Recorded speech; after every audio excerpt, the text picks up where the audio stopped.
Hey, guys, week 14 is upon us now. Or did you make it to the playoffs? Are you ready? Are you ready to go to the second round? We're going to help you this week. We're also going to talk about who's going to be coming back to help you out and some injuries, and also a special guest right here on the Cameron Savaya Show.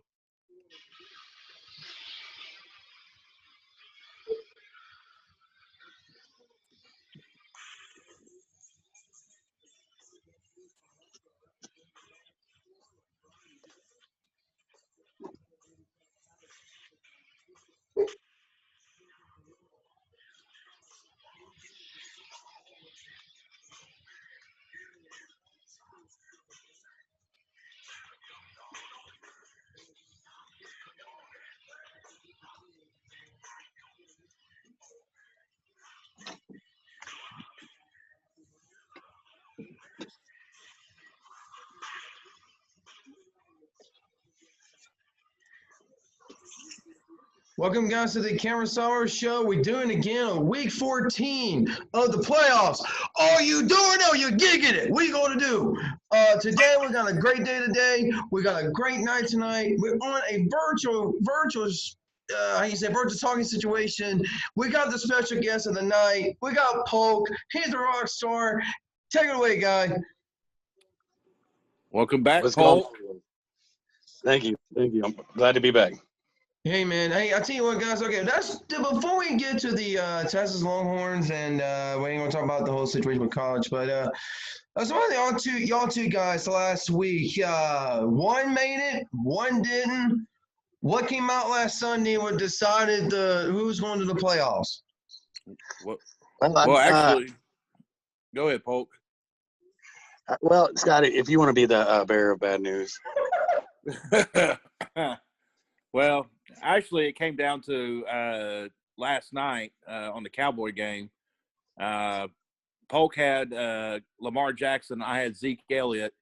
If Zeke would have scored, I would have won. But no, Polk beat me by 9 points, and that's the way it goes, man. I mean, this is football. So I'll just be honest with you, Polk. I mean, Lamar Jackson should have, been on the COVID again because Des Bryant, tested positive. But, hey, this football, it's the way it go, man. Hey, Lamar Jackson is not Des Bryant.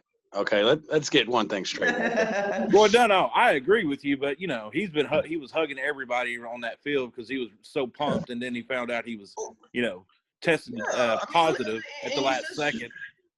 Yeah, and he just put a tweet out that said last night. He said, "Well, I'm drinking wine. I'm coping." Yep.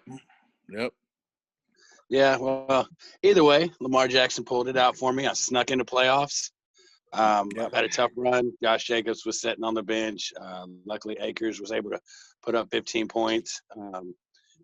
So we were able to pull it out. It was crazy though because we had one of those situations. I wasn't even playing, Scott. We had one of those situations where I needed someone to lose. I needed to score more points than Scott, and I needed to beat my opponent this week, which I did. Which you almost didn't. Lamar, 2 points. Lamar, you know what? Lamar saved your ass last night. Yeah, and I really thought it was going to be bad with that interception initially out the gate. Tip pass, they picked it. I was down 2 points already. So then I needed 25 more points. I got 27. So it worked out though. Yeah, it worked out on your favor, buddy. So I hope Lamar breaks his leg. So you don't finish out. But okay, good luck to you, man. Hey, in the end, I kept you from going. So whatever happens from here, it's all right. 6 years, baby. Well, okay, guys. So it wasn't a exchange of nasty words before the game started and for getting the playoffs, where it just like come say, shake hands, and say, "Hey, I'm a loser of the day, and you're the winner of the day." That's right. You know what? This is why you're the 10-time male model of the year, and this is why Adam Scheffner goes to you for all the information. So I bow down to the master there. This is one thing we couldn't tie on, but in the end. I was just hoping to beat my opponent this week and give me that chance. And it was tough sledding. I was down by a lot. my opponent had started Baker, and he put up some really good points out the gate. So it was catch up all week, and luckily I was able to pull it out. I was really worried. Claypool only got me 3 points.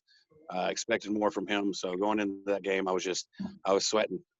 Yeah, I completely understand that. Gurley didn't give me anything. That was a trade. That was a trade that you and I did. Yeah. So Why you so Gurley anyway? I unloaded Gurley the week before he missed that game. Yep. Yeah. Hey, but I needed a running back. So you know what? I mean, it was Gurley or have a trash, third string, fourth string, running back. So, I just had to get it. So we did it. We did a trade, and it worked out, I guess, better for Polk than it did for me. Yeah, it worked out pretty nice. Yeah.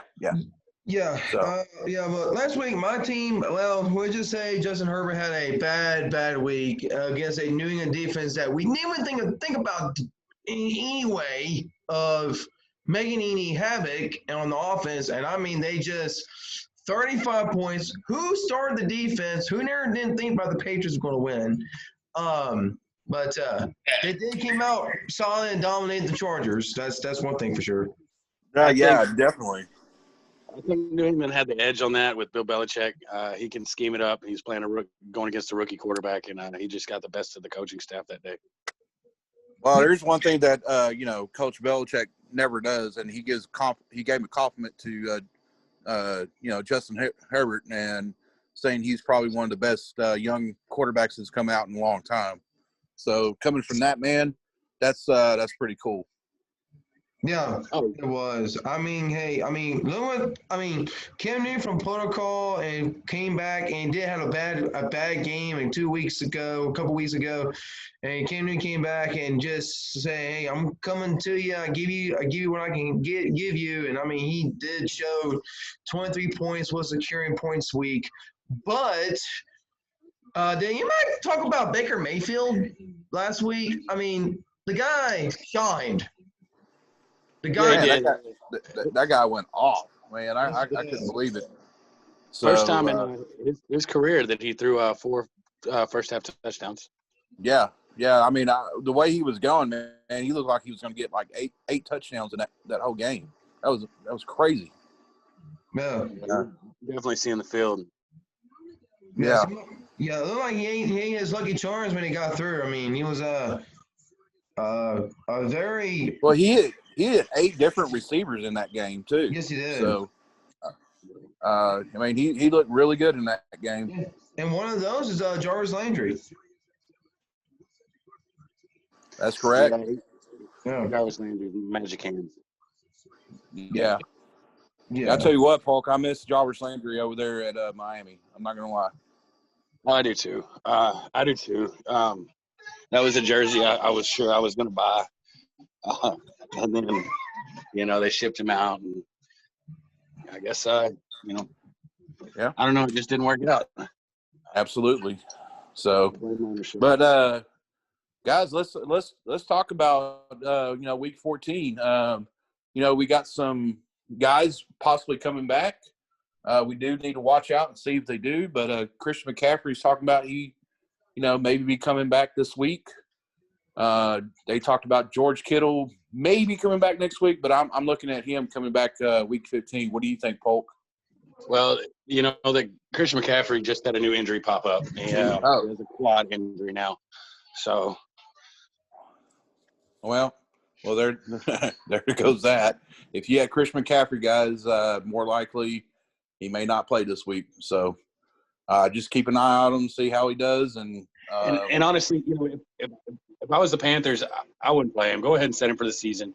Let him get healthy. I agree. I mean, same thing with George Kittle. I definitely would just set him out for the rest of the year. Actually, Jordan Reed is doing pretty well over there. Surprisingly, he hasn't got an injury yet. But yeah, I feel the same way with George Kittle. Yeah, Josh Jacobs, he's out. He's not going to play. John Gruden's not very confident about him to play in this coming week. He's going to be out again this week on Sunday. Who do you think is going to be a replacement? Not Booker. Booker didn't. He did a little bit last Sunday, but who do you think will be a good replacement for Josh Jacobs for this week? Oh, you think Booker's going to come out and play this week? And, he was supposed to at least get 30-something carries last week, but it didn't happen. I still think it's going to be, a split thing. Even with Josh Jacobs, he's been very touchdown dependent for the most part. He's getting 30 carries a game, and yeah, the yardages are there, but his average is not the greatest. The Raiders got embarrassed last week. Yes, they did. Yes, they did. I don't know if I would trust any running back in that system right now. Totally agree. I think the only person you can probably trust right now is Darren Waller going off, 200 yards last week. Wow, that was amazing. And that dude's something. Yeah, he is, man. The connection with him and Derek Carr was great, and give props to Ruggs, catching that last second touchdown to win or that game. So yeah, leading the Jets. They got the defensive coordinator fired. Yeah, but still can't get Adam Geis to get fired. Who knows? So. Yeah, Adam Geis, he's they're too far invested in him. You got Le'Veon Bell. You got rid of Le'Veon Bell. I mean, where do you go? You go pick up another coach, and he comes in with a team that in NFL level competition. He's supposed to be the quarterback whisperer, so maybe they think that he's going to go in the draft and get who number one. So, hey, Poke, I was asking this question. Do you think they need to get Joe Flacco a retirement ring and say, hey, it's time for you to retire, Joe? Watching the games, Joe Flacco looked better than Sam Darnold. He's at least he don't see ghosts. So that's true. Very true. So it's like the John Wayne the old and the John Wayne the new, right? Yeah, and I've always been a fan of Joe Flacco. He has a beautiful deep ball. When he won that Super Bowl with no receivers, and I think that was he was on a team that didn't have receivers, and he's never really been given that chance after that. But I think Joe Flacco is definitely at least a quality backup in the NFL. I would take him over Andy Dalton. Oh, really? Wow. Oh, hey. Yeah. I mean, Andy Dalton did do decent last night. I mean, he did have 3 300 yards and 2 touchdowns. So, hey, the stats don't matter if you're not getting wins. Well, that's true. But if your defense can't, hold the run game, going over 300 yards rushing, so it's kind of hard to win. So it's just the defense's fault. There were some of the players dropping balls, like CeeDee Lamb last night dropped a couple balls last night. So, yeah, I mean, they were putting up 40 points with Dak, and they haven't put up anything close to that with. So what they're capable of. Yeah, absolutely. Run the ball. Well, yeah, and I mean, they were doing it last night. They were running the ball. They were, it wasn't just all Zeke last night. Tony Pollard got something in there, and honestly, last night they should have continued to run the ball. In my opinion, I agree. Against that stout Raiders D, huh? I mean, Ravens D. Against that stout Ravens D. I mean, hey, they did stop Zeke in the end zone. Okay, so but they, Zeke did get over 70 yards, but how many times? Do what? Do you know how many times they stopped him on the 1 yard line? Yeah, 3 times. 3 times. Yeah, 3 times. But I was sweating off 3 times. Yeah, I know you were. So I was very upset that he didn't get in, but hey, Things got to change over there in Dallas for sure. I mean, in the offseason. And, as a Cowboy fan, it's very disappointing to see them struggle the way they do. They should be tearing up this division, being in first place. But you know what? I mean, So I want to swing. Everybody talks about how bad the NFC East is, but did you see that Giants game? yeah, I did, and they, they won, got that victory over Seattle, and so did Washington over Pittsburgh. Man, got their first loss. Yeah. So, Colt McCoy. I mean, he, good to see my, good UT player finally getting his chance again. But I was very shocked that Giants won on that game, and they did it with a lot with the running game over there too. Yeah, they did. Gallman had what 138 yards. Yeah. I mean, he's really stepped up since Saquon was out, and they may have a 1-2 punch over there when Saquon comes back with Gallman over there. Yeah, maybe. So, yeah. Do you worry that this is Saquon's second major injury? Yes, I am worried about that. I am very, very worried about that.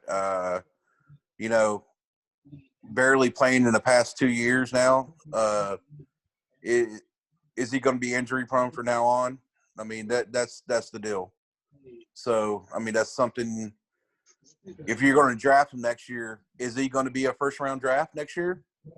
That's something you have to look at.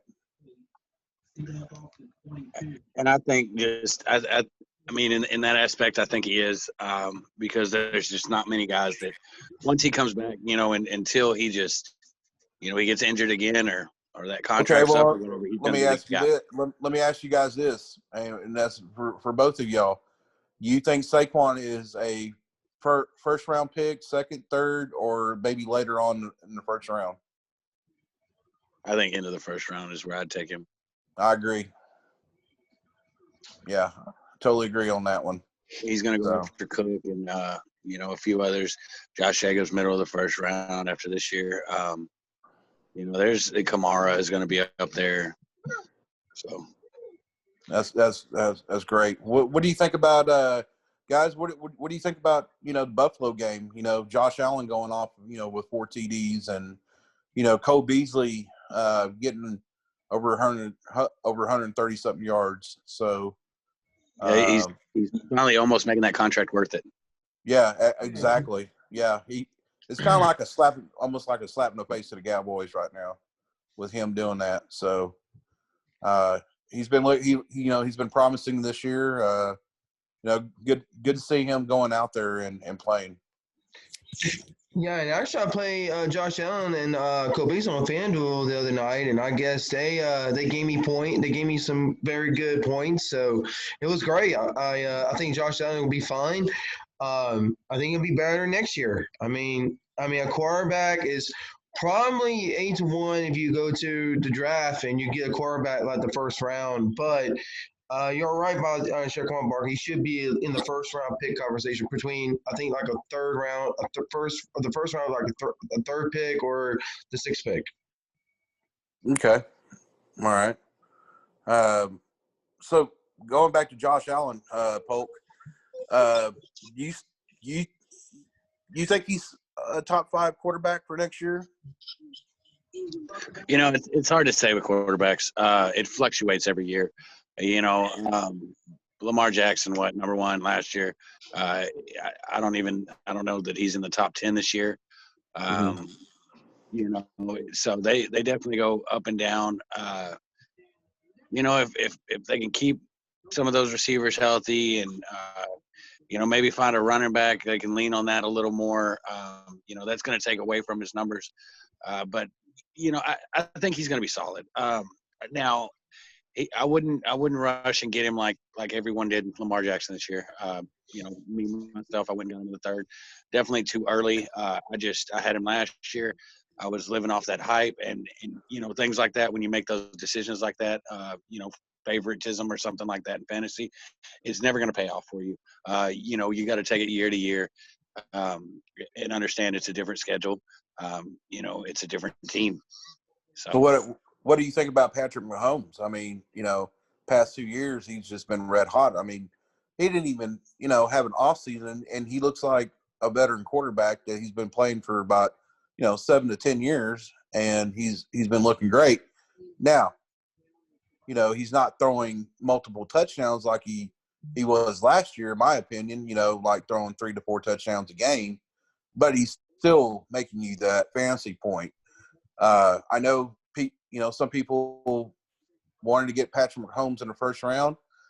To me, in my opinion, you should never get a quarterback in the first round. But no, you should never, ever, ever get a quarterback in the first round. Listen, guys, if I can give you one piece of fantasy advice that will help you, period, throughout your entire fantasy football career, never draft a quarterback in the first round. No. I totally agree. Okay, so, Polk, where should you get Patrick Mahomes? If you have a chance, say, okay, I'm pretty happy what I have right this moment.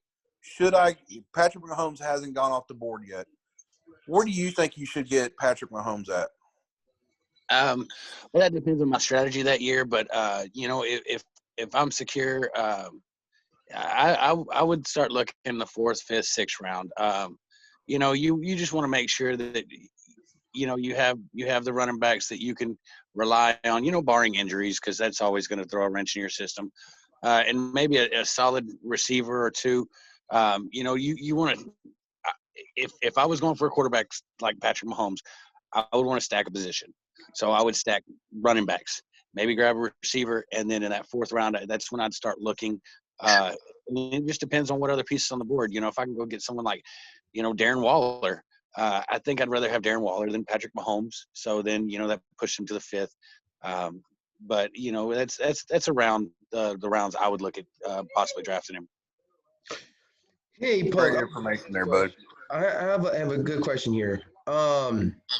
The quietest wide receiver we never thought will make a rise in NFL is Justin Jefferson. He's on a tear right now. Never heard him. You never hear him in anything earlier in the season. Now he is coming the cream of the top right now, ahead of Adam Thielen. So if you're in this year, you see what Justin Jefferson has done. Do you think he is the next guy in the first round to get him as a wide receiver, like get him before everybody gets him? I want to tell you this, Cameron, and I'm being completely honest. That was the rookie receiver I wanted to draft, Justin Jefferson. That was the guy I thought had the best opportunity to come out of all these. Now, Ruggs, a close second. That speed definitely kills. But I thought, that out of all of them, I thought he was going to be the one. I agree with you, Polk. With me, I Justin Jefferson. If I had a chance to get him, I definitely would have picked him up. And believe it or not, over CeeDee Lamb. And don't get me wrong, CeeDee Lamb is a great wide receiver as of right now. If Dak was still playing, him and Justin Jefferson will probably be a neck and neck, in my opinion. Yeah, I agree. CeeDee Lamb's something special too. Just CeeDee Lamb was brought in to be the number 3. Jefferson was brought in to be the number 2. Stat wise, Dak's probably a better quarterback, but I trust Kirk Cousins a little bit more, and they have the run game to be able to hit those receivers deep. Get the safeties to come down. So, agree. Yeah, I totally agree. And speaking of Kirk Cousins, man, I mean, boy, he's been hot lately. In the past 3 games, throwing over 300 yards, having multiple touchdowns. He's looking pretty good right now. Yeah, and it's easy when you got guys like Justin Jefferson and Adam Thielen lining up on the outside, and then Cook, leading the league. So everybody's trying to stop that run, and Thielen, I thought he was a little old this year to do what he did in years past, but he's proved me wrong, and he's been a touchdown machine this year. I agree. I totally agree. Him and Derrick Henry are been just going at it. You know, it's like one week is Derrick Henry, next week it's Dalvin Cook. So, you know, I totally agree with you. So I do have a question for you, both of you guys. Are you in a hype with James Robinson right now? I mean, are you thinking this guy is something special, or you know, is he, you know, a 1 year kind of guy, and then, you know, next year he's going to flop? Well, so that's hard to say. The kid's definitely impressed. You know, taking over that spot. But you know, I worry because I've seen people do it in the past. Philip Lindsay. Yep. You know, and teams, no matter how much they produce, they want the name, they want the high draft pick, they want the, you know, the proclaimed stud to be their guy, not someone that does it day in and day out. And you know, they don't have to pay him. You know, Philip Lindsay's making the league minimum. Yeah, exactly. So hell, what, you know, why not? So let me ask you this: if you had James Robinson on your fantasy league right now, would you finish him out for the rest of the year? Is he going to be your RB1, RB2, or a flex kind of guy? You know, and that all depends on who else you got. If I had him on my team right now, he'd be starting because Josh Jacobs is hurt. Well, let's say you had Josh Jacobs and let's say Jonathan Taylor. Who would you go over, Jonathan Taylor or James Robinson? It'd be Robinson. You know, I don't know if I've let my opinion on this show go about Jonathan Taylor. I have not been impressed. I watched this guy run. He looks slow. He looks clunky.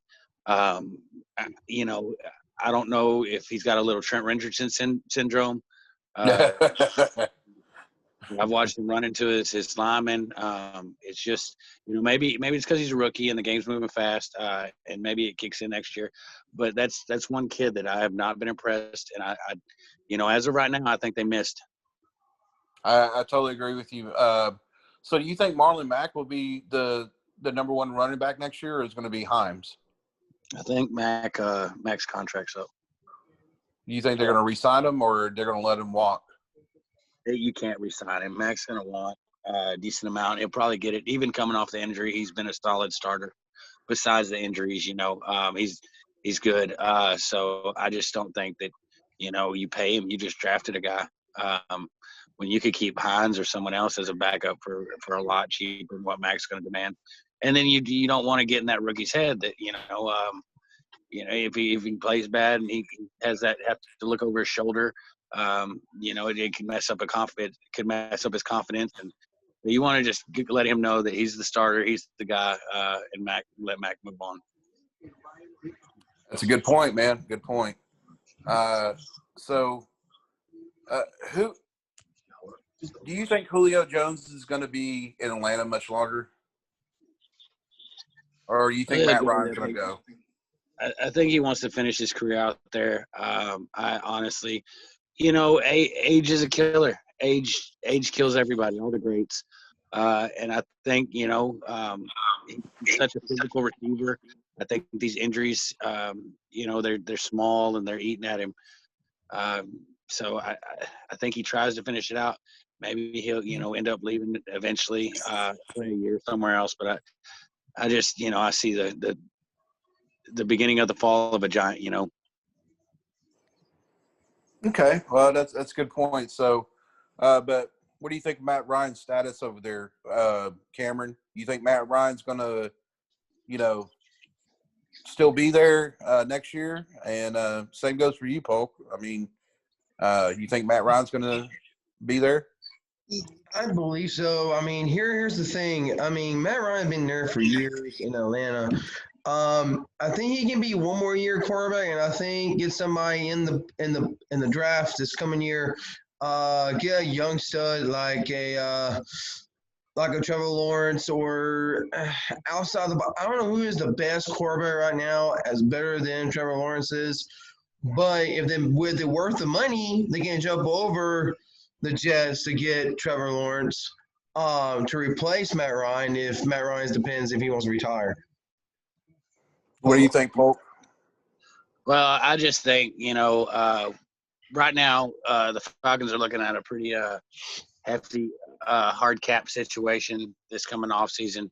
I think that, they don't rebuild like they used to. Teams don't, but I think we're kind of going to see that once Julio goes, Matt's going to go, and they're just going to start from scratch and rebuild all of that. Calvin Ridley, I think, is a piece that, they've always had that transition piece when it went from Roddy White to Julio Jones, and Julio Jones is now to Calvin Ridley. So I think the quarterbacks, they're going to go together, and they're going to have to rebuild, and it's going to be within a year or two. So do you think Todd Gurley's going to be there next year, or do you think they're going to go in the draft and get him a stud? No, Todd Gurley's not going to be there next year. They got what they wanted out of him. They got a year. They seen what he was, and unfortunately, I think this is what you're going to see from Todd Gurley. He just don't have the quickness that he used to have. He don't make the cuts. He's a very downhill runner. So this knee thing just looks like it aged him, 6 years. I totally agree with you, man. I hate to see that, but the Rams just, they used him up in his career over there, and at the time when they didn't really have nobody else other than Todd Gurley. So I hate to see that. Wrong. Frank Gore has, been that for a while, and he's still, starting in the league. So he'll definitely find a hole. Maybe it diminishes to like a backup or a goal line type thing.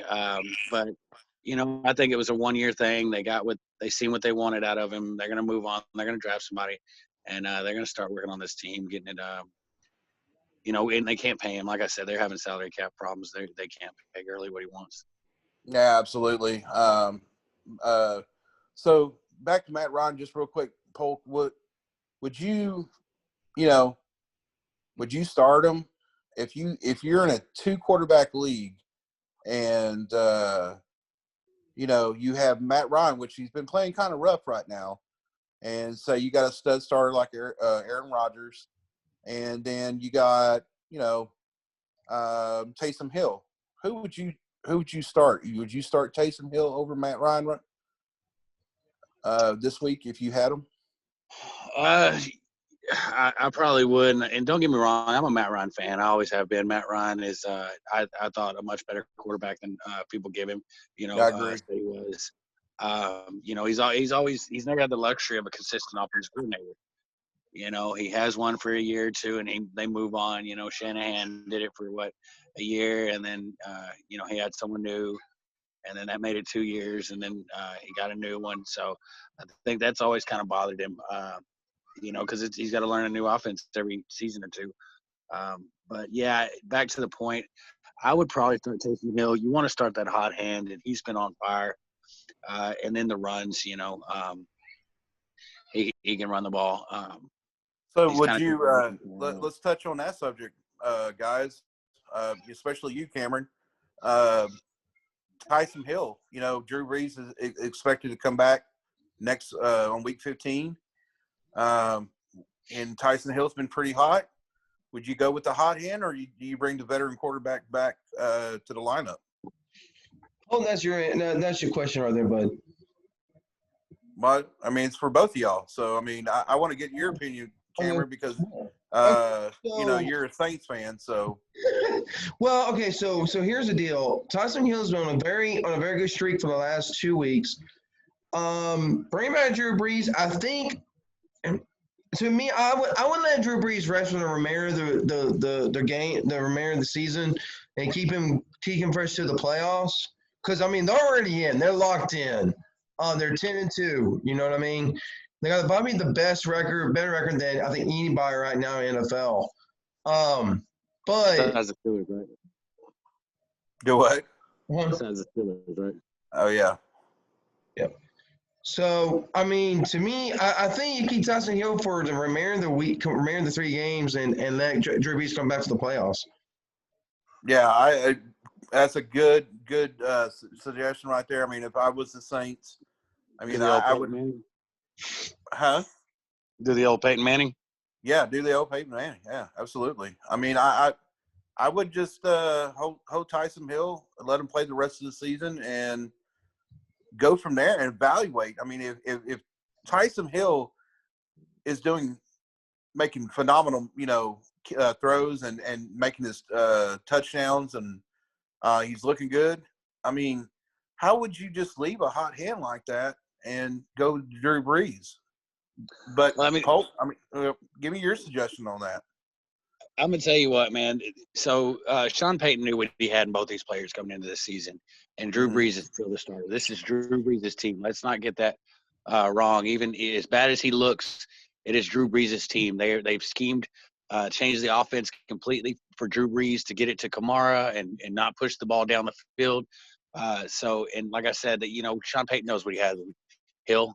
He knows what he has in Brees. I think when Drew Brees is ready, he comes back and tries to finish this season out.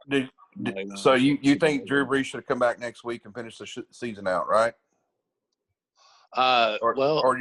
Should you let Tyson Hill finish it out? I would have cut Drew Brees, after last year, but it's up to Sean Payton, and they've got a relationship, and I think, that it's going to be Drew Brees that when he's ready, he's going to be the guy. But let me ask you, if you're coaching the Saints right now, would you start Tyson Hill for the remainder of the season and bring Drew Brees back in the playoffs? I'd love to give you a straight answer on that, but I'd have to be at practices and see. If Drew Brees has just been playing chicken and coy all this season, if we really don't have the arm anymore. And if you don't, it would be Tyson Hill for me. Maybe if we're leading at the half of the Super Bowl, I'll let Drew Brees come in and make a few passes, But other than that, I think Drew Brees is done. So he won't be back next year? I don't think so. I don't think so either. I did hear that he has a I agree. I heard he had a contract going on. I think with CBS or ESPN. I can't remember, but I think he's pretty much done with football. I think he's done after this year, and it's going to be Tyson Hill's team from now on. So. Well, hang on, but don't forget about Jason Wilson. Now he's still there. Jameson Winston, Mr. 40 guy. Hey, they just signed Tyson Hill with a decent contract. Okay, right. We forgot about Jameson Winston, so we can forget about him. Yeah. When you make your tight end play quarterback, and your second string quarterback is taking second string reps, don't see the field, I think that says something. Yeah, absolutely, man. I mean, Jason Winston for the rest of his career is probably going to be a backup. I mean, when you break a record for throwing 40 touchdowns and 40 interceptions, it's hard to trust somebody to run your team. Yeah, and I mean, that just goes to show that I said this in that draft class. I thought that, and I hate when teams do this with him and Mariota. They say, oh, there's no other quarterbacks, so we have to get these guys. These guys are going to be good. And you can't force someone to be something they're not. I've been saying it, through both of their careers that I don't think they're very good quarterbacks. I think they're both going to be backups and out of the league in a few years. So, and look at where they're at now. Exactly. So, let's switch over to the Tampa Bay Buccaneers real quick, guys. What do you think? You think they're going to make the playoff? I'm pretty sure they're going to make the playoffs, but how far do you think Tom Brady's going to take Tampa Bay? They're too hot and cold. That defense started strong, and they've definitely fallen off. Everybody's kind of figured them out, them underneath routes and stuff like that. They'll, they're relying on the, a heavy blitz scheme, and then they're everybody else is playing in these deep zones or trying to man up, and they're just not capable of doing that. And everybody's kind of figured that out. I don't think, and Tom Brady isn't playing his best football. So no, I think they're probably going to be a one-and-done team. I think Tom Brady's actually out here pretty quick too. Okay. So with Mike Evans, Chris Godwin, Gronk and Antonio Brown being there now, and I know Antonio Brown hasn't everybody was like, man, Antonio's back and he should be getting touchdowns too. Do you see Antonio Brown being there next year? And is he going to, if he does, is he going to take some of the thunder away from these guys? They're very different. Mike Evans compared to the other two. Mike Evans is definitely a non-runner, a big target, big body guy that you send straight down the field and throw it up, and he'll come down with it 9 times out of 10. Antonio Brown's 2 years removed out of football. I really like Godwin, but he's definitely – the hamstring's been bothering him the past 2 years, the end of last season and this season. I think Godwin's something special. I think he's a great receiver. But, the rest of the other two, maybe you move on. Okay. Let's shift back out there to the NFC West. They're pretty interesting division right now with Seattle, Arizona, and the Rams.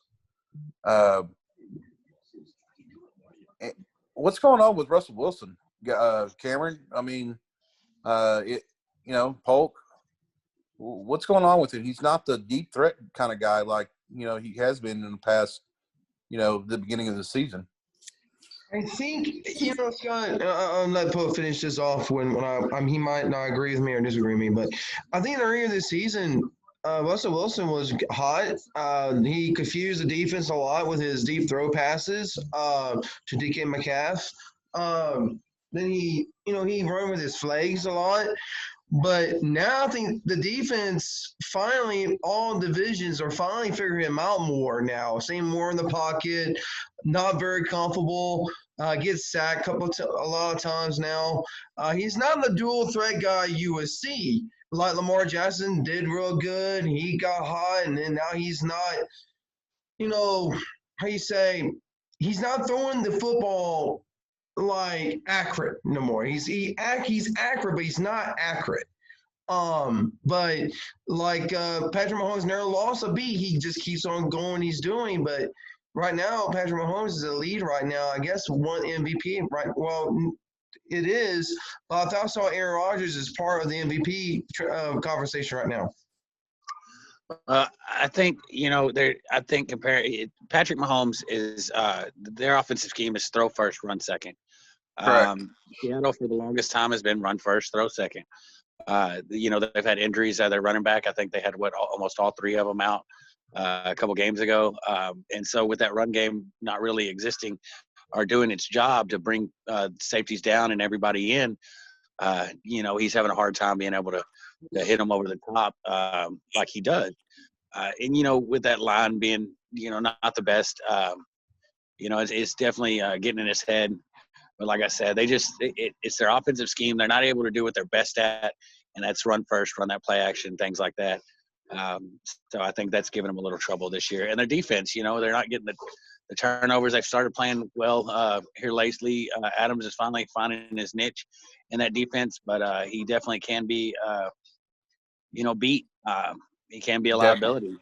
Yep. So I think teams know that now, and that's what's going on, I think.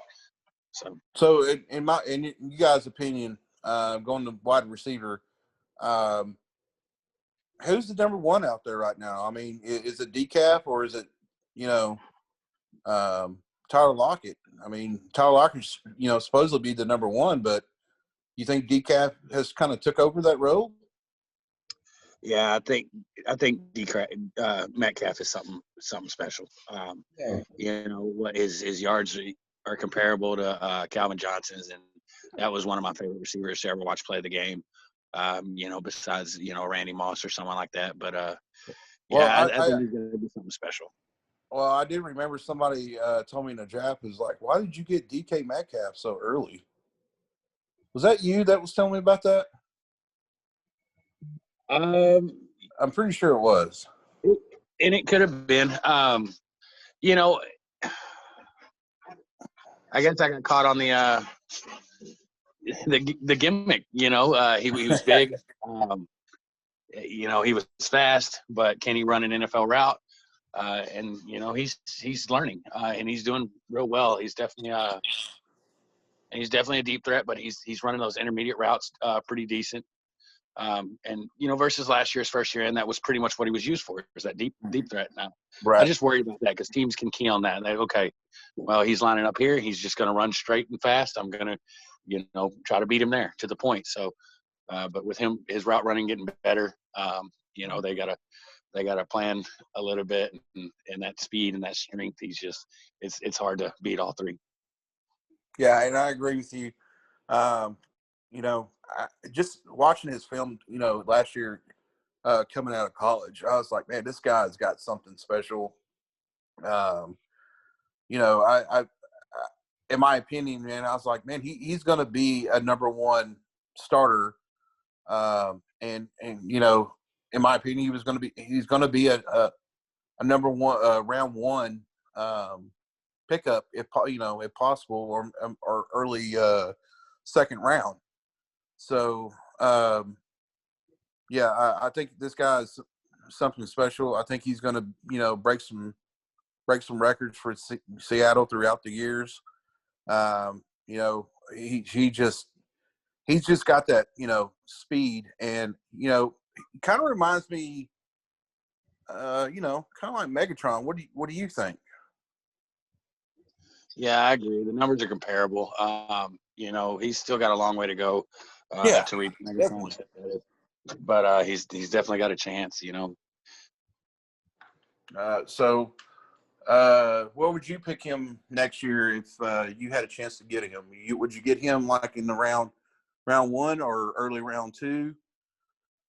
If running backs is already gone.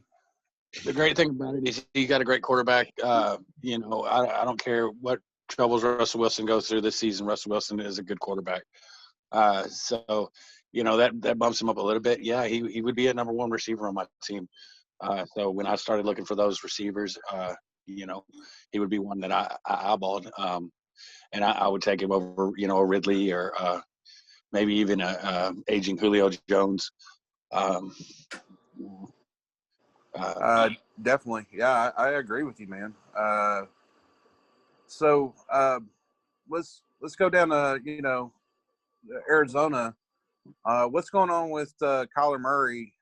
He's been struggling the last couple of weeks, ever since he threw that throw to D-Hops. Just hasn't been looking good. Is it because his offensive line got taller and he can't see, or what's going on? Yeah, they all hit a growth spurt. Yeah. I think they need receivers. They got D-Hops, and he's the best in the league. I think D-Hops is hands down the best wide receiver right now in the league, and has been for a few years, ever since that season that he didn't drop a pass. But I think they need to build on that. Huh? I said, and injury-free as well. Well, yeah, he plays through them. He's been one of those guys that no matter what's wrong with him, he gets out there and plays every Sunday. So, I have much respect for him. And like I said, I think they need to maybe add a receiver. Christian Kirk is fast, but you need some route runners in the NFL. Speed can't be the only thing they have. And then, like you said, they need to add on that O-line. It's nice with a running quarterback, a mobile quarterback. You don't have to do as much because they can get out of that pocket and keep plays alive. But you still, you don't need to be rushing out of the pocket every play. He needs a little time to sit there and watch routes and go through his progressions.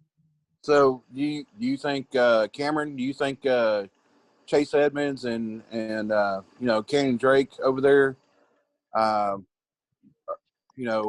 they going to be reliable for him, going into the playoffs? And same goes for you, Polk. What do y'all think? I think Drake could be more of a fantasy workload than Edmonds. But I tell you what, Edmonds can be your either your lucky charm or your unlucky charm, because lots of times 9 out of 10 they're going to use both running backs Either A, Kyler Murray will have two running backs. Either A, he can either throw it to Drake or Edmonds. I mean, which other running backs can you think will help you through fantasy is those two running backs, unless if he has other things on his mind. I mean, I don't know, but either those two could help you through the playoffs. Polk. What do you, Polk? I think they're both the same guy. I think they need something else.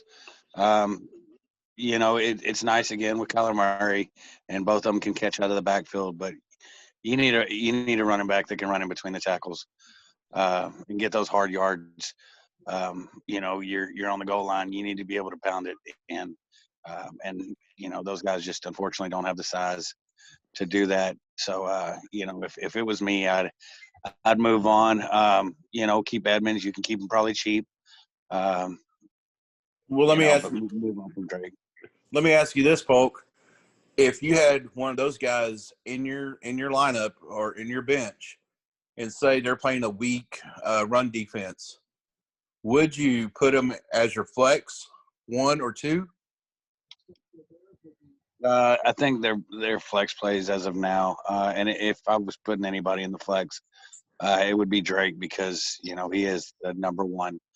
But I just consistency. That's what I want out of my running backs, and unfortunately, you're not getting that with either one of those players. I agree. So let's go to the Rams real quick. Polk, give me your prospect on them. Are they going to make the playoffs? And if they do, what do they got to do to be more consistent? Because Goff is hot one week and cold the next week. I've said what I had to say about Goff. Everybody by now knows my opinion on Goff. I don't think he's a good quarterback. I think they forced him into it. And he looked all right with the run and the play action because it's easy to hit a guy wide open. But when he's got to stand there and make reads and make the right pass and an accurate pass, I don't think he's a quarterback that can do that. On the other hand, yeah, they've got a decent little combo with the running backs in the backfield. Robert Woods is good, been good since he played in Buffalo. Yep. Out of that division, I think the scariest team, in my opinion, would be the Cardinals. Yeah. Just because, when Kyler Murray can make people miss and run and hit the receivers down the field or throw up a Hail Mary to D-Hops and he can jump in between three guys and catch it, that's scary. If I was teams, I'd much rather see the Rams in it because I think the Rams can be beat. Sean McVay, don't get me wrong, he's a great coach. He does well with what he has. He's transitioned well with losing Gurley and the pieces that he has, Cooper Kupp, and again, Robert Woods. But I just don't, I don't trust Goff. Yeah, I agree with you. Do you feel like the Rams, when they let Brandon Cooks go, do you feel like they're missing that third piece on the wide receiver side? I mean, they were talking highly on Higbee, and he's kind of like playing crap now. So, or they're just not throwing the ball to him as much. Do you think they're missing a piece over there? Yes, I do. I really do. At least something comparable. Let's say they could have got Stephon Diggs. I think that would have been a beautiful combination. Something like that to add the skilled route runner with the speed and everything. Cooks, he was kind of a one-trick pony, and that's why teams let him go. Because, again, he was speed. He could run a slant. He could run a drag. He could run a 9, a deep. And that was it. And if he got hit, he was dead. So, but the Rams need something. They need that, that inside slot. And I know that Kupp comes in and he plays the best in the slot. But they're definitely missing a piece at receiver to set them apart. I agree with you on that 100%. Their running back situation, Cam Akers is starting to, branch out a little bit more than the others. But is he the guy for the Rams for their future? Yeah, I like Cam Akers. I liked him in college. You know, that's one thing is I like to do is when I see these guys getting drafted. My wife hates it, but I watch a lot of the games over and over again at night, and so I recorded a lot of the college games and a lot of the when they replay them on ESPN or or something like that. I'll go back and watch them and watch these guys. And Jonathan Taylor, I kind of seen the same thing in his film, but Akers, wow, he was explosive. He was good. I think he takes over, and he has to. Look at him the past few weeks coming back from the injuries and stuff, and he just kind of is the most explosive guy. Don't get me wrong; the other two guys are good. They're solid, but Akers just gives you that all-around three-down back type, and I don't know. I compare Henderson to like the Gus Bus over there in Right. When Pittsburgh, Baltimore. You throw him in and play, and wow, boom, he breaks off 30 yards. right. But if you consistently give him the ball, his average yards per carry are going to be around 3.5. So Awesome. So I do want to touch a little bit with I was going to say San Diego with the Los Angeles Chargers. What do you think about Justin Herbert this year? Is he the guy for the future over there? I mean, he's been playing great other than this New England game. Is he going to be their guy for their future over there? Herbert? Yep. Oh yeah. Look, this kid for not getting the off-season work, for being a backup in practice and working with the twos, and then all of a sudden shows up on game day, and they say, "Hey, we just punctured the other quarterback's lung. You're going to start." And just to come in and do what he's done, yes, I think he's going to be a great QB in the league for many, many years. Barring some injuries to the line and he getting sacked every play, and kind of getting in his head. But right now he has confidence. He's throwing the ball great. He's seeing the whole field. And that's what you want out of a first-year guy that hadn't had much practice up to this point. Yeah, I mean, I totally agree with you. I mean, with him and Joe Burrow, before Joe Burrow got hurt, I mean, they were going neck and neck. I see him now probably being, rookie of the year, potentially.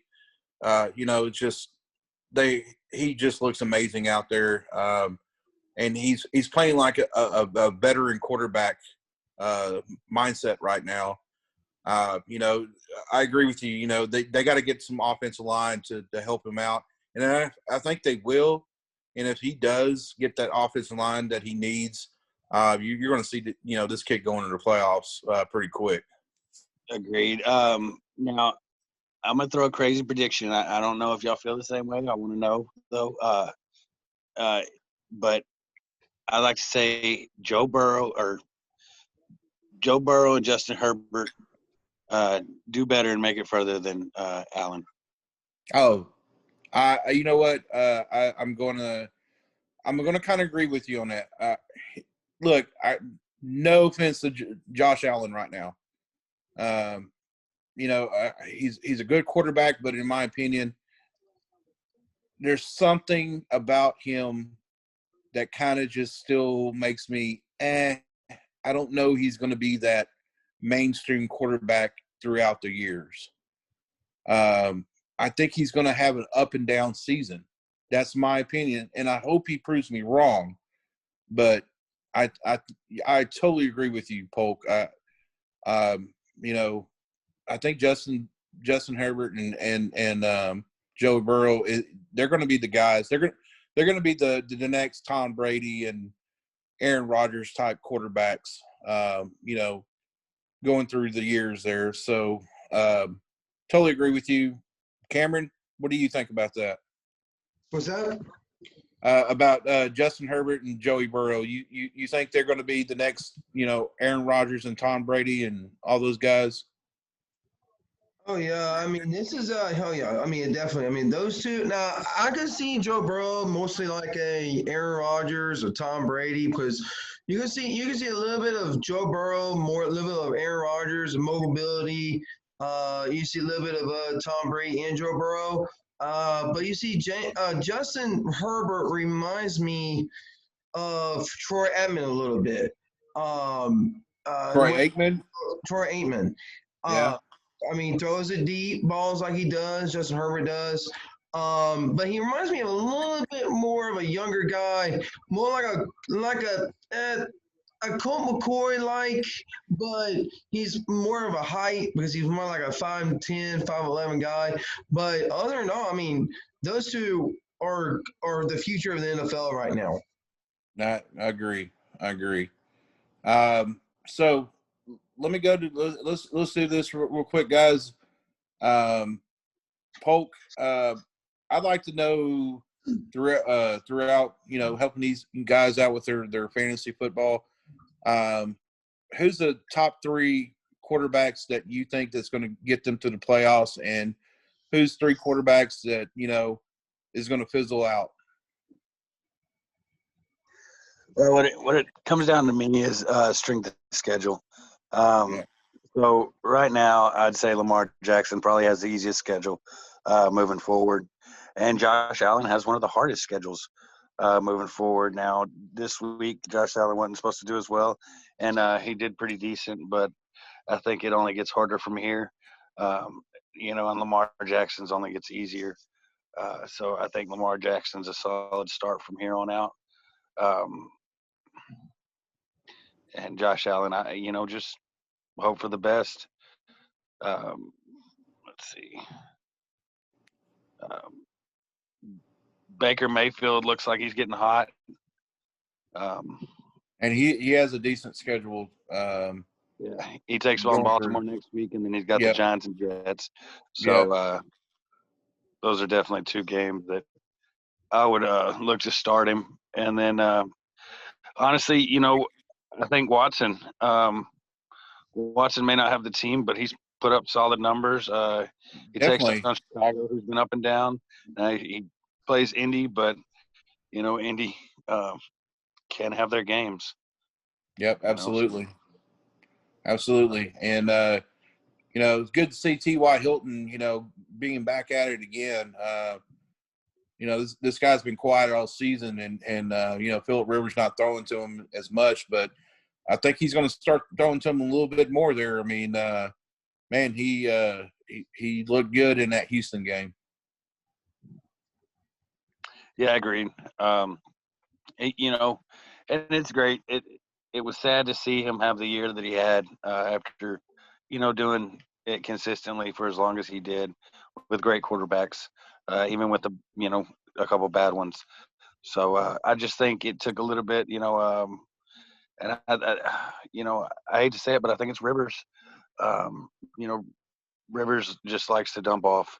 You got to give T.Y. Hilton time. Yeah. Rivers is already unloading to the halfback before T.Y. Hilton starts his route. So and Rivers, man. I mean, he loves his tight ends, and apparently with Burton, Doyle, and Cox, he likes dumping off to those guys. So yeah, and that's just kind of been Rivers most of his career. So I think you're going to see a lot of the same when he plays, and unfortunately, Hilton won't get a lot of those balls. But well, we'll see. But here's my predictions, guys. As who's going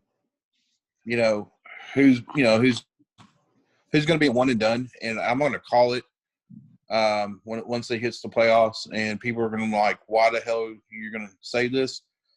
I'm going to be honest with you. I think Pittsburgh is going to be one and done. That's my opinion. Things are starting to change over there a little bit, momentum-wise, in Pittsburgh. I mean, that's my opinion on that. I just got a feeling they're just going to be a one and done in the playoffs. What's y'all's who's going to be one and done in the playoffs that everybody thinks that are going to be in it, in y'all's opinion? I'm gonna be honest. I think it's gonna be the Cleveland Browns if they get into it, and I don't think they have all the pieces and the chemistry to do it, to make that push. I think if they make it, they're going to be out pretty quick. Okay. Cam, what about you? Who's going to be one and done in the playoffs? Well, how deep are we going to go in the playoffs? Like in the wild? No, I'm talking about the first round. First time they're going to play, and who's going to be one and done? Wow. The team that makes it from the NFC East. I'm telling you. Yeah. I think Cleveland is the one team I don't think is going to make it to the playoff. Not even making it out the first round. I think that's the team that was very good this season. They show a lot of poise, but but I don't think they got I don't think they have an ideal what they got themselves into in the playoffs. I mean, they're a really good team. Don't get me wrong. Their defense is good. I mean, very solid solid sometimes in some ways. But now they got to deal with some teams that's been there, that done that, and I don't think they're going to last that long in the playoffs. That sounds good there. Cam, let's get things. Go ahead and get it wrapped up. Let's do some college prediction bowls, or not bowls. I'm sorry. Games for this weekend. Who do you got for us? Well, guys, this is our favorite thing to do is Pick'ems week. Polk, you weren't here last week, so we'll give you the first pick. How you like that? So Polk, your pick. We already know Iowa State and Oklahoma's in the Big 12 championship, so we're gonna do that as a bonus for next week. So who are you picking, Oklahoma or West Virginia, Polk? It has to be Oklahoma. And I hate to make that pick. Man, doesn't it just burns your mouth while you're saying that? It does. I got to go brush my teeth. My gums started bleeding. But yeah, I'd have to go with Oklahoma. I agree with you on that. Okay, so we get into the nitty gritty here. And I mean, I think this is the weekend that everybody needs to sit at home and watch this game. You got the ACC. We're going into that. You got the number 17 North Carolina going to Miami as number 10. Who are you liking this matchup? Pope. I think Miami's going to take it. I like their level of talent. Miami always has raw talent guys, a little bit underdeveloped, in route running and things like that. But they always have the speed. They always have it on both sides of the ball. So I think Miami's going to pull that one out. No, I totally agree with you, Poke, on that one, man. You nailed it right there. The speed that they have on this team, and when their defense. I mean, as soon as somebody gets the ball, they're right there. Getting on, tackle them. So totally agree with you on that one. Yeah, I agree with y'all too. I'm picking Miami as well. Their speed with King in center would be North Carolina. Let's talk about this Texas and Kansas, guys. I know Texas is going to win this game. I know Texas is going to beat Kansas 100% down the road. We're all going to pick Texas. Is it the end of Coach Miles and him as the coach for the Kansas Jayhawks? You think? I agree. I think he's done. I think both coaches may get fired. Yeah, I totally agree with you on that one, man. What a horrible season these teams had. Jesus. Yeah, it's done. It's done for both of them. I agree with you. Okay, guys, we got another game been postponed due to COVID. Ole Miss and Texas A&M. Later date will be picked on that day on that week.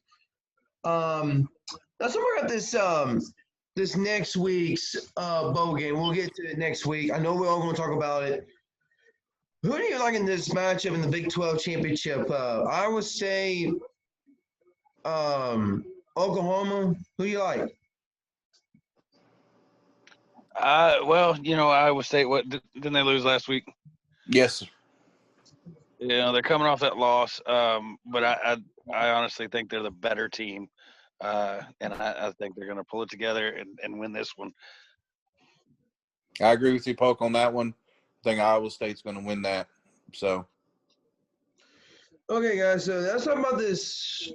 Ohio State got in the Big Ten championship. I don't know who they're playing next week. Wait, hold on. They got in? They How got did Yeah, they get in? How they did they voted get it? to change the. They don't have to have 6 wins anymore. no. That's wow. That's crazy. Yeah. Yeah. That's Yeah. crazy. Yeah. So to this point, they won't be able to beat Florida in the SEC championship game. Do you think Florida will be the contrary to get in the playoffs, sneak through the door like Clemson did last 2 years ago? Oh, I don't see them matching the level of talent that they've already got projected in there with Notre Dame and Clemson and Alabama. They could sneak in, but I don't see them making it to the final game. But what do you think? Hey, what do you think about A&M? Do you think A&M might sneak in there? That's another one that I just don't want to touch because until they play Texas, I don't think they should be allowed to play any championship game. So There you go. And I was waiting for that response right there. okay, and we'll get to more of in that realm next week as we get close to the championship week. I know Notre Dame and Clemson's playing next week. Who are you with that game? I mean, we'll pick them now, but when we get closer, we're gonna start picking them again. Who you like in that matchup, though? Ian Book. That's who I like. Who? Ian Book. Oh my God. Notre Dame. Notre Dame. Yeah, Notre Dame's going to win that. Yes. I agree. On the back of Ian Book. Yeah, shut it.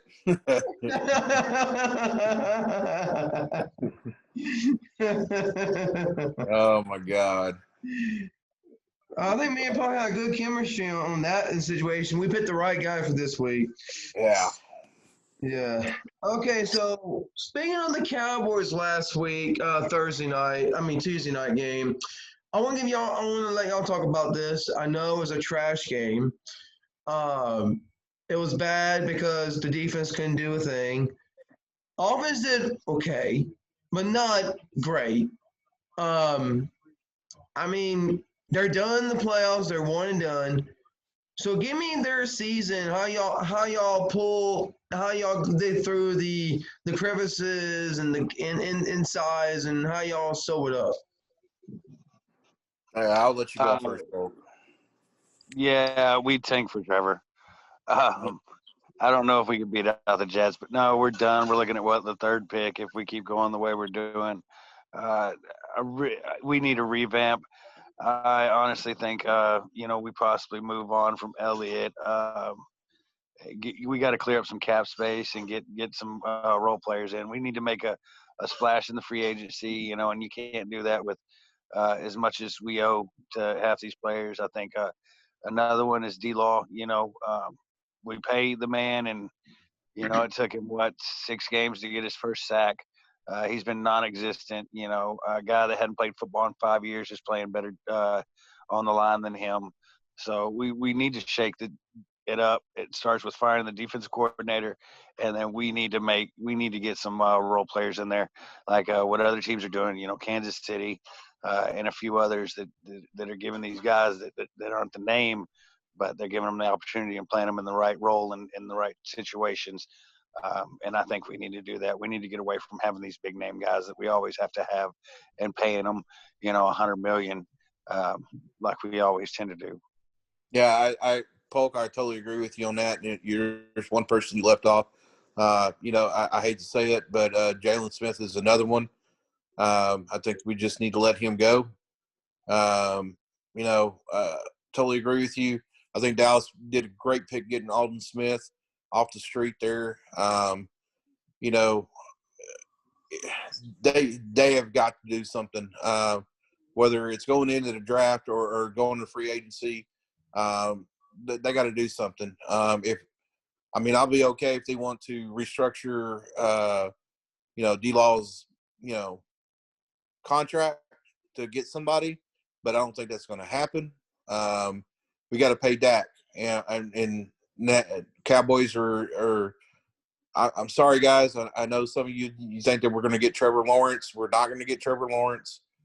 Dallas is going to some way somehow sign Dak, even if it's another franchise tag.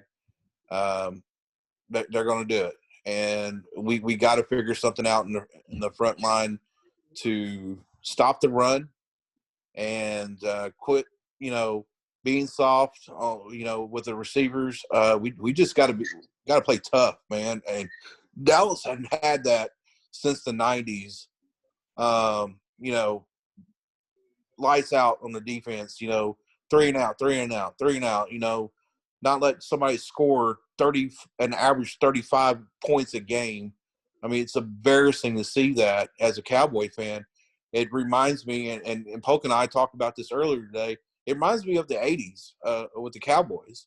We got the talent, but our talent doesn't want to do anything on that line, on that defense. On offense, we got the weapons, and on paper we look fantastic. We should be, killing the division, but we're not.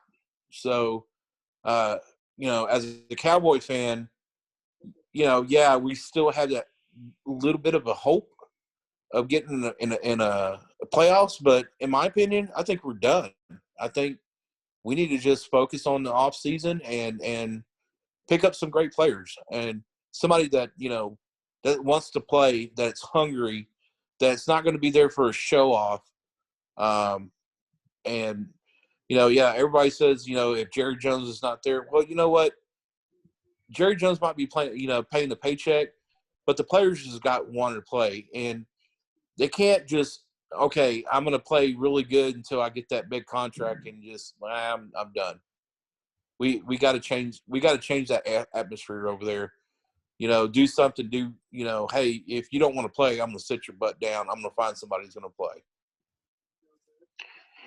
Yeah, I agree. You got to make guys play for their contracts and their money and continue to play for it.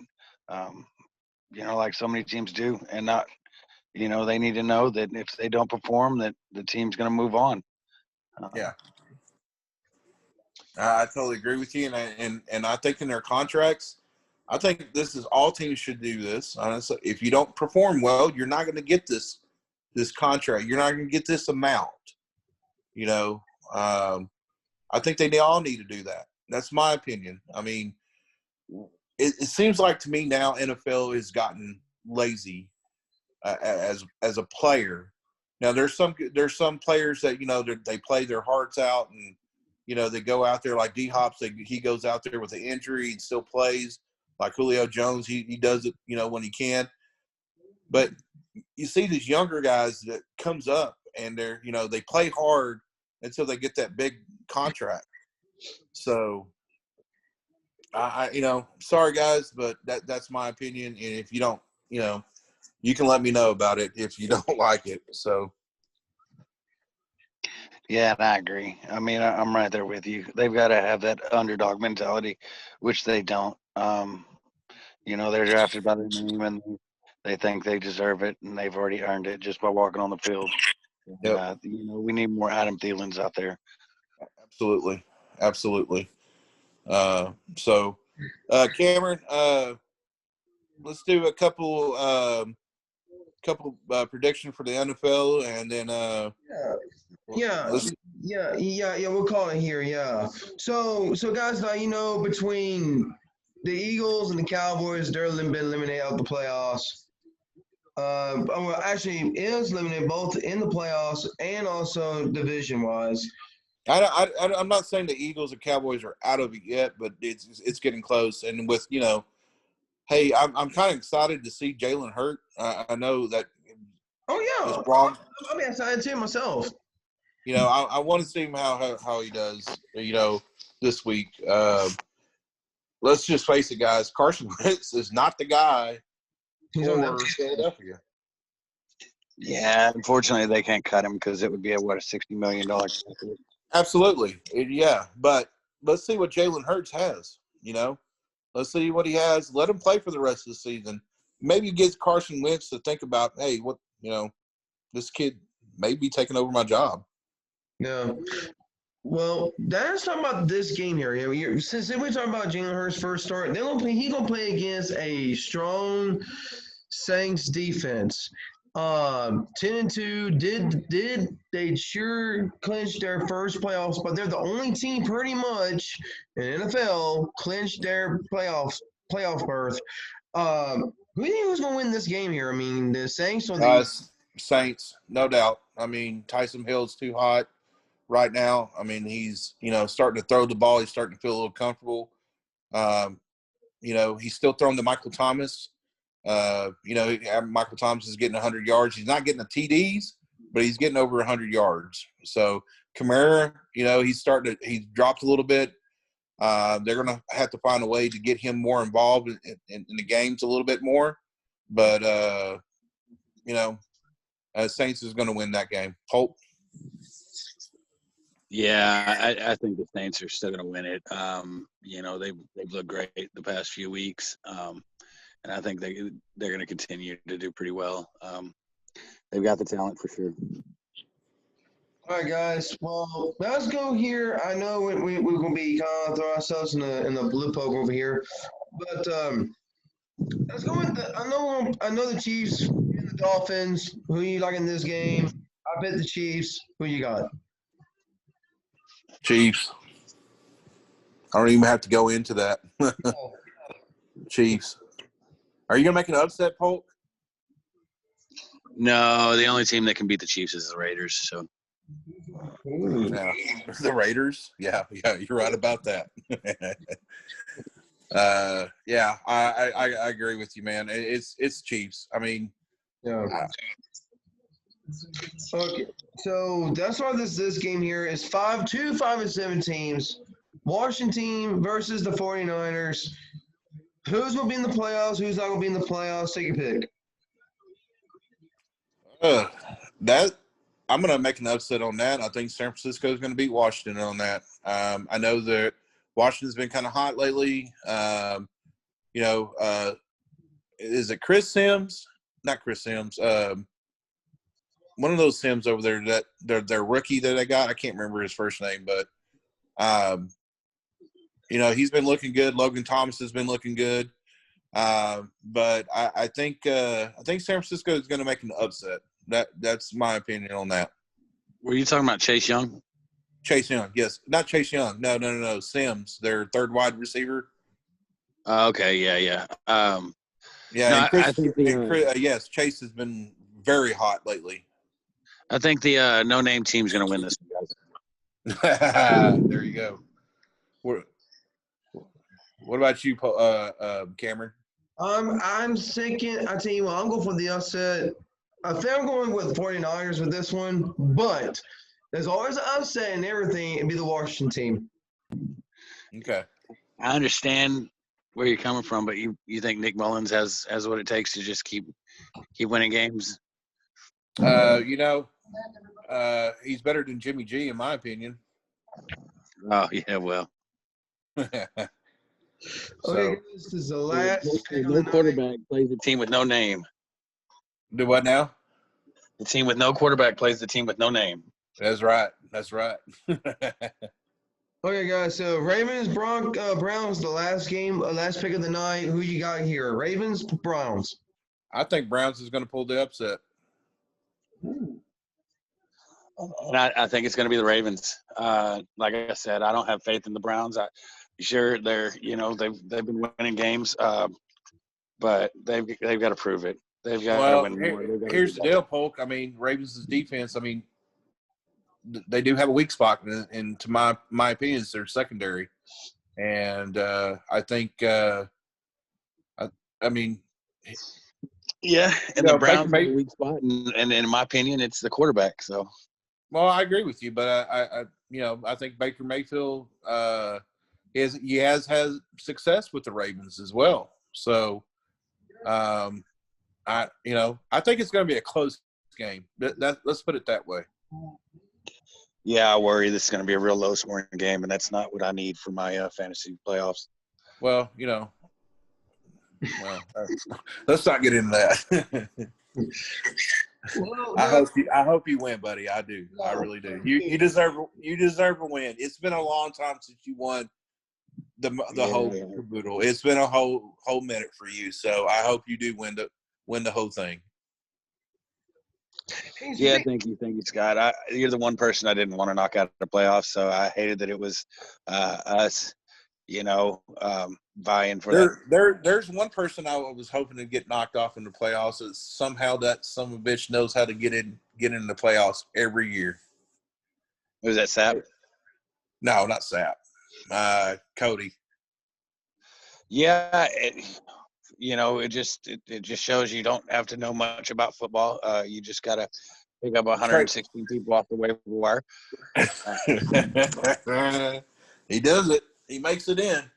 So, yeah, it just, it's hard, guys. We need more listeners so that I can do this for a living, so that I can just sit there and study the waiver wire. But by the time I go to pick up the guys, he's already picked them up and dropped them. So then I got to wait 3 days before I can get them. Yep. And it really hurts. Yeah, it does. It does. Cam, did we get any new fans? Because if we did, I really wanted to say thank you guys for listening for us for the first time. Cameron, where's our fan base at right now? Well, right now I'm still working. I got a live stream. I got a live stream on YouTube. I will send that out to everybody. The link on Facebook. Also, we got some few that very good. We have some fans that's all around the world. Thank you for everyone who listened to us. So it's been awesome. That's right. Hulk, I'm not sure if you know, we picked up some people in Brazil, Ireland, and Germany. Hey, welcome aboard. Yeah. Guys, y'all keep listening, and I promise I'll give my best fantasy advice. I've had a change, a promotion, you'd say, at work. So I'm going to be available to do this a little bit more often, as long as Cameron wants me on it. But I'm going to give you all the best and all my knowledge, everything I know, the things I keep from my wife and everyone else in my family. Yeah. Polk, you are welcome to this podcast anytime. You know that. Yeah, Polk. Maybe you can do it for the rest of the year, and we'll go on from there. Hey, sounds good, guys, and hopefully it's something we can continue to do. I just really appreciate you, Cameron, for having me on. And working around my schedule as much as you can. And I promise I'll keep giving you the best lineup advice anytime you ask for it. So, and same to you, to the listeners. Anything y'all need, if y'all want to hit me up on Twitter, it's at It's Polk1. Find me on Facebook, Kaylen Polk. Any questions y'all have, any lineup questions, I'll give you, everything I know, and hopefully we win you some games. That's right, guys. And then just remember, Adam Schaffner gets his advice from Polk. So, go out there and get him, man. Get his brain going. He loves questions like that. So we also too, we would love to help you guys out, and I hope you enjoy our podcast, and especially our guys and the troops, man. We do appreciate you. We hope you're listening as well. Thank you for letting us do this. I mean, it wasn't for you guys, we want to be doing this. And, you guys stay safe. God bless you guys. We do appreciate it. And our fans, thank you so much for listening every week out. Next year we're going to have something a little special for you guys. And we're going to continue after the football season, maybe come back on once a month, talk about maybe some trades that happened over the season. Who's retired, who do we think we're going to get picked up? Definitely going to talk about keepers. Yeah, some keepers as well. We'll come on once a month, and definitely after the NFL draft, we're going to come on as well and talk about that as well. Hey, Scott, don't forget, hey, next week is NBA, the grand opening of NBA next week. So we might do a little bit of player positions and who's going to be the higher scores for next week. Yeah. We'll talk. We'll touch the NBA just a little bit, and go from there. But definitely, we're going to talk about football for the remainder of the season, and also, we'll talk about a little baseball as well next week too, because there has been some major trades that happened in baseball too. So. Okay. All right, guys. Well, y'all have a blessed night, guys. We will see y'all again. And always remember, keep your team fresh for the remainder of the rest of the playoff season. As you tell Polk every time, get with Polk. He gave his information to y'all guys, and he will help you for surely to get you in that championship run. And see, even though Polk, what money you have to go through? What is the money line right now for first? Say that again, Cameron. What's the money line for the first place? Who gets first place in our division or team? We're looking at over $1,000. Nice. So there you go, man. All right. First place for grabs, guys. Had a great time. We'll talk to you next week. And guys, we see y'all then. And God bless y'all. Good night.